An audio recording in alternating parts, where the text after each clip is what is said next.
Halo teman-teman semua, selamat datang di Nihongo Corner.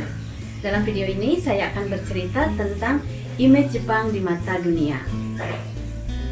Pada saat kita berbicara tentang Jepang, kira-kira apa yang terlintas dalam benak pikiran kita?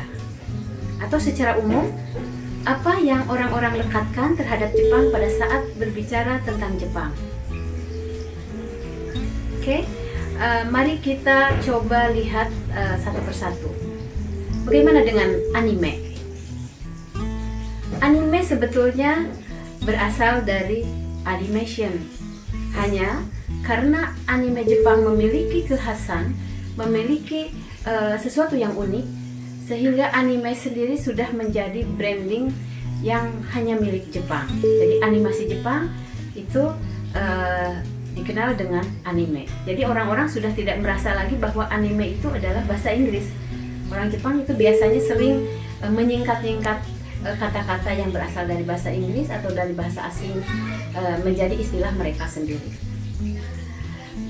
Berbicara tentang anime tentu tidak asing lagi, terutama bagi para pelajar atau kaum muda yang senang sekali menonton anime Jepang. Karena di Indonesia sendiri anime Jepang sudah sangat populer. Banyak sekali orang-orang yang menyukai anime. Seperti kita lihat gambar ini, apakah ada yang bisa tahu ini anime apa? Ya, ini anime Naruto yang sudah tidak asing lagi di kalangan orang Indonesia. Atau yang berikutnya, ini anime apa ya kira-kira? Saya sendiri kadang-kadang tidak bisa mengikuti. Yang hafal, yang tahu itu hanya beberapa anime yang memang sering ditonton oleh anak-anak di rumah, seperti halnya yang ini. Ya, ini anime Doraemon dan Crayon Shinchan. Ya, Doraemon sudah sangat populer di seluruh dunia, juga di Indonesia. Bahkan di Indonesia Doraemon sudah pintar bahasa Indonesia, karena banyak sekali Doraemon yang ditayangkan di TV dalam bahasa Indonesia. Itu salah satu image yang dilekatkan orang-orang terhadap Jepang. Yang pertama adalah anime. Yang kedua, kira-kira apa ya? Ya, yang kedua, kalau kita sebut dengan Sakura, pasti orang tidak asing lagi. Sakura identik dengan Jepang.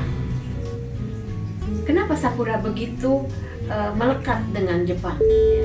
Padahal Sakura sendiri bukan asli Jepang. Ya. Sakura bukan berasal dari Jepang, tetapi sudah seolah-olah menjadi image Jepang.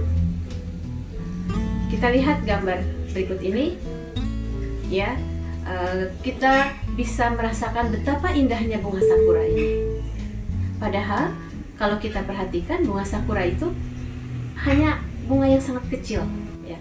Tetapi karena jumlahnya sangat banyak, bunga yang sangat kecil ini menjadi terlihat indah.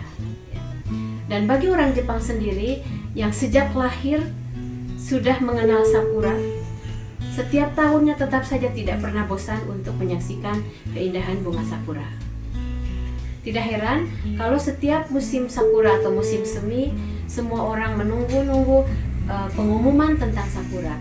Dan ramalan cuaca di Jepang bukan hanya menggambarkan tentang suhu udara, tentang kapan itu turunnya hujan, tetapi juga disebutkan di situ kapan mekarnya bunga sakura di setiap daerah. Seperti kita ketahui bahwa bunga sakura itu mekar diawali dari daerah yang beriklim hangat, ya. Dan Jepang itu bentuk kepulauan Jepang itu memanjang dari utara ke selatan. Di daerah selatan itu iklimnya atau cuacanya lebih panas, dan di daerah utara itu lebih dingin. Dan jadi mekarnya bunga sakura berasal dari daerah selatan langsung ke daerah utara. Jadi waktu mekar bunga sakura itu antara daerah selatan dengan daerah utara itu tidak sama. Jadi bunga sakura ini diidentikan dengan Jepang, dan setiap tahun orang-orang menunggu-nunggu mekarnya bunga sakura. Pada saat bunga sakura itu mekar, orang-orang Jepang sering pergi ke taman-taman dan melakukan hanami. Hanami adalah menikmati keindahan bunga sakura di bawah pohon sakura sambil makan-makan dan minum-minum dengan teman atau keluarga. Sehingga setiap tahun tidak heran kalau orang Jepang itu sangat antusias untuk pergi ke Hanami dan makan-makan dengan saudara-saudara atau teman-teman mereka. Selanjutnya, image apa lagi yang bisa kita lekatkan dengan Jepang? Ya, geisha. Orang asing pada saat berbicara tentang Jepang langsung terbayang geisha. Dan image apa yang kita miliki tentang geisha itu? Mungkin ada sebagian orang yang memandang kurang baik atau berpikiran agak miring atau seperti apa tentang geisha. Tidak heran karena itulah image geisha saat ini. Walaupun kalau kita perhatikan dari katanya, geisha itu adalah orang, gei itu seni, dan sha itu adalah orang atau pelaku. Jadi geisha itu orang yang mengerti seni atau pelaku seni. Jadi pada awalnya geisha itu berasal dari tempat-tempat hiburan atau semacam restoran atau tempat-tempat hiburan lain yang menghibur, menyediakan hiburan kepada tamu-tamunya oleh para geisha, di mana geisha tersebut bisa bernyanyi, bisa menari, bisa melakukan permainan-permainan sehingga tamunya akan merasa senang.